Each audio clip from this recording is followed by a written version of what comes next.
All right, here's my theory. You ready? I think all pedal boards need to start out with an intention. We need to be imagining what the music might need. If we've been told, by bandmates or singers or whatever, that there's certain sounds they definitely want, obviously we need to take those into account. But my experience with pedal boards has always been, I have a general idea of what will work, and then once I've interacted with the music, whether that's playing a show, starting to record, getting together with an artist, whatever it is, I would say probably at least half the time I realize that there might need to be different sounds in the setup, or maybe a different size setup. Now, this pedal board has a very clear intention. It is going to be my attempt at a one-size-fits-all for New York. Now, backline amp culture is very strong in New York, as I am learning, which is amazing.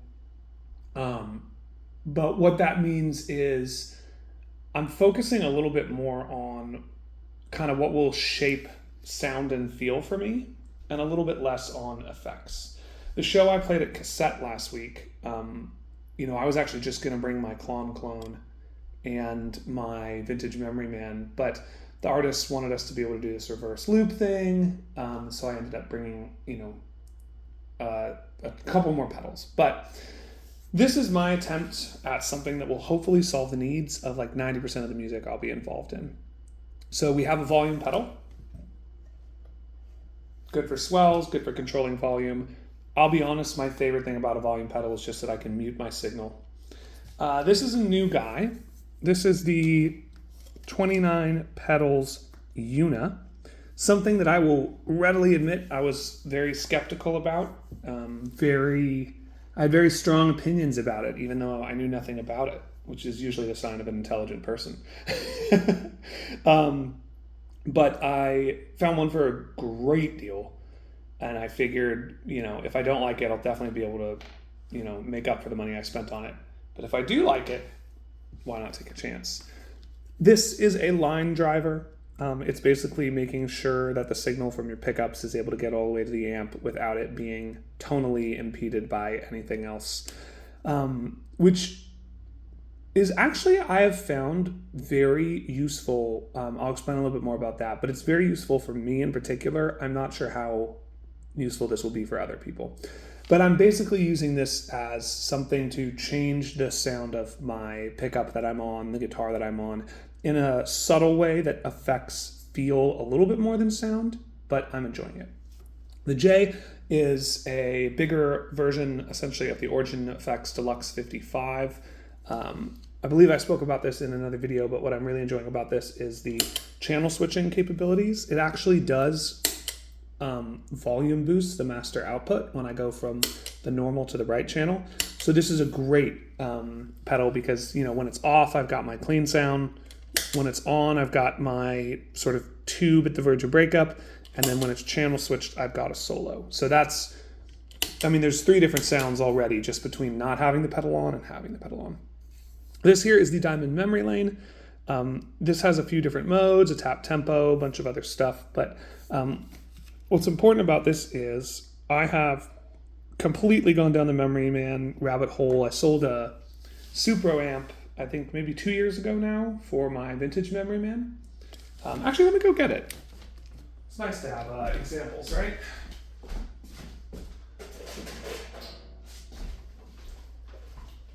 I can trace the exact moment that I decided to take the plunge on these because I'm a big fan of Radiohead, late in life, but a big fan of Radiohead.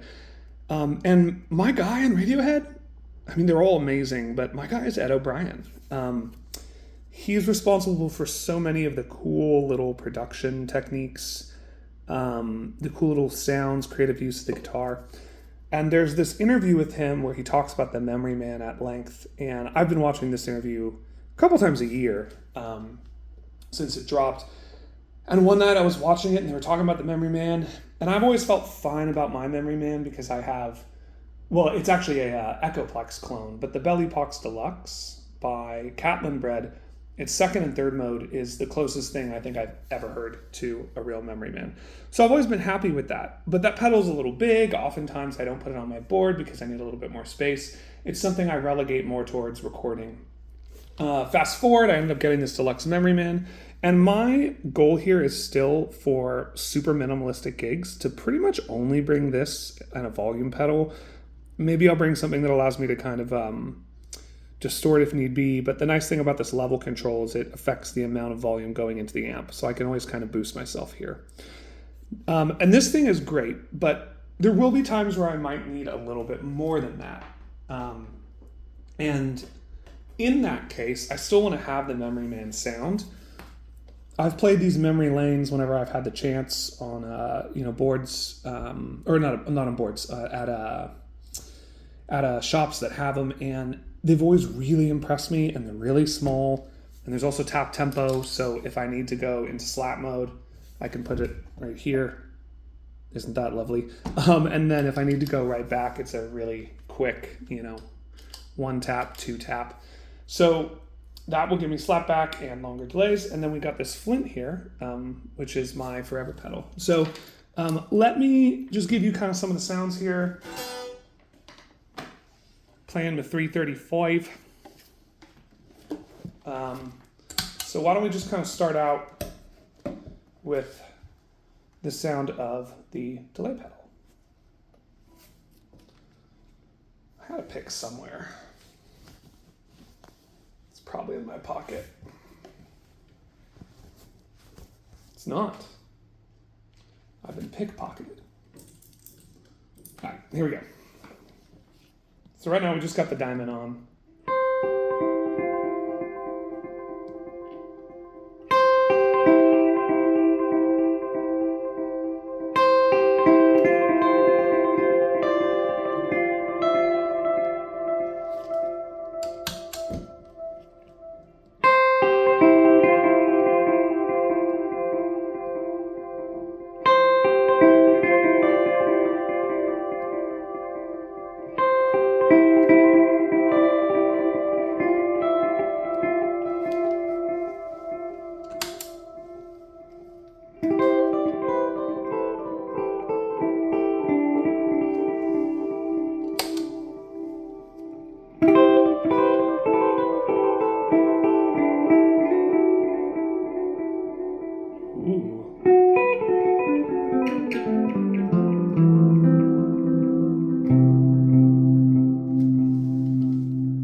This is all middle pickup, by the way.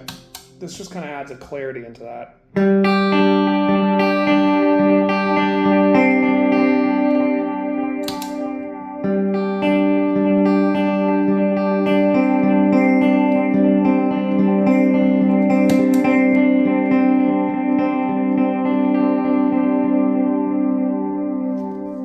We'll add a little bit of that ambient 80s decay. Now we can do some good swells.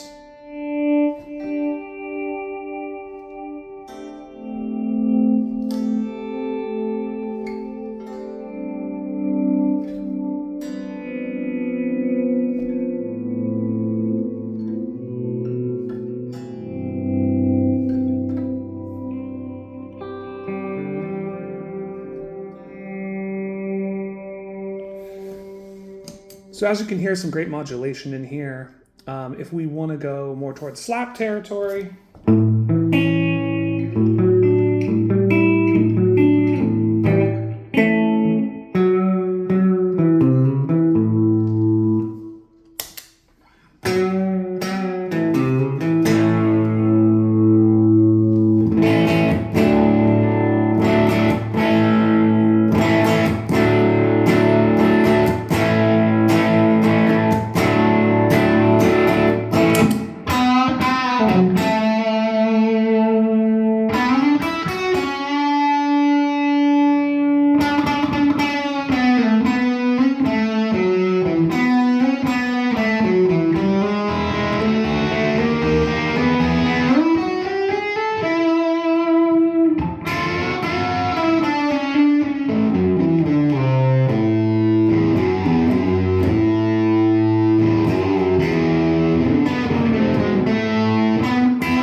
tell I haven't had breakfast yet. But yeah, as you can hear, just fantastic sounds out of here. It's a really simple board, you know.